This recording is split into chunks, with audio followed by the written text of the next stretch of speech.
Day 34 of war, and the sounds are all around. There we go. Yeah. That sort of disturbs your day all the time, but you learn to live with it.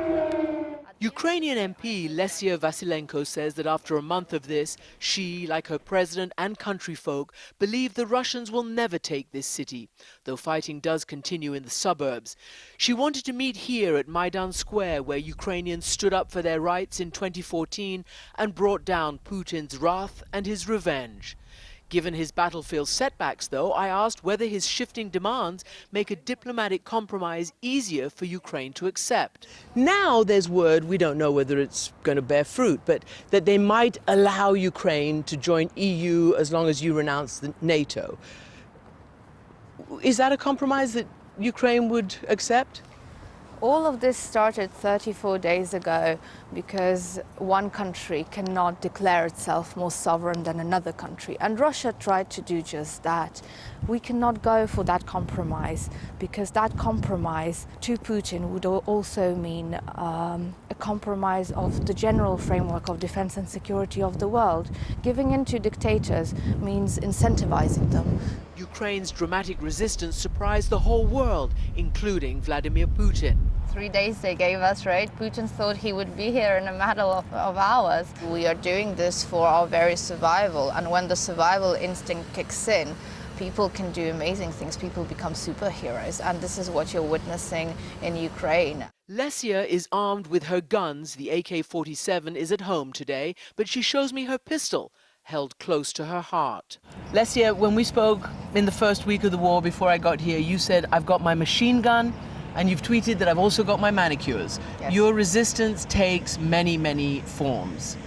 And you're actually carrying your pistol right now. I am. I do have my PM with me, and I carry it actually with me all the time. And did you ever imagine in your life that as an MP in 2022 in Ukraine, you'd be forced to carry a gun around?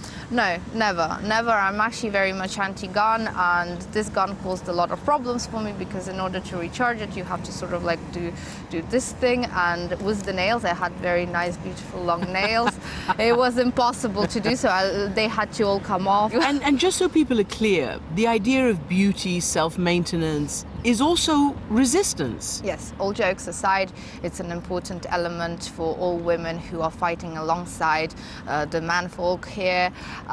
The women still want to be beautiful. They still want to have dignity as women. And to be human. And to be human. He basically said, Putin, that Ukraine doesn't exist as a nation.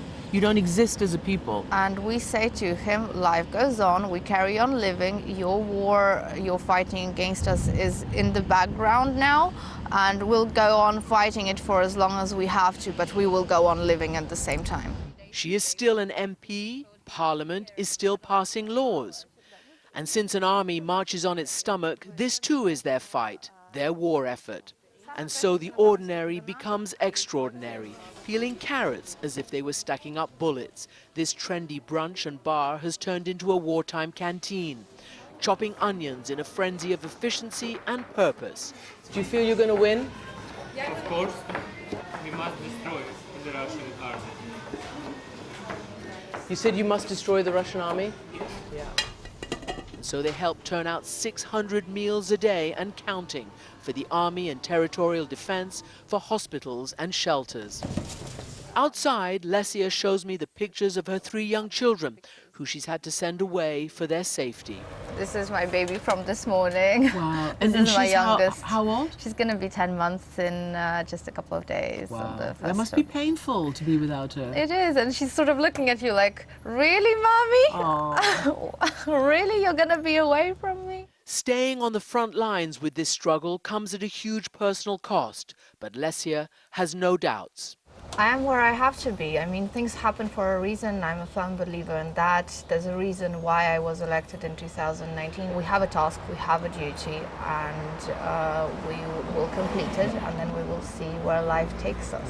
Christiane Amanpour, CNN, Kyiv.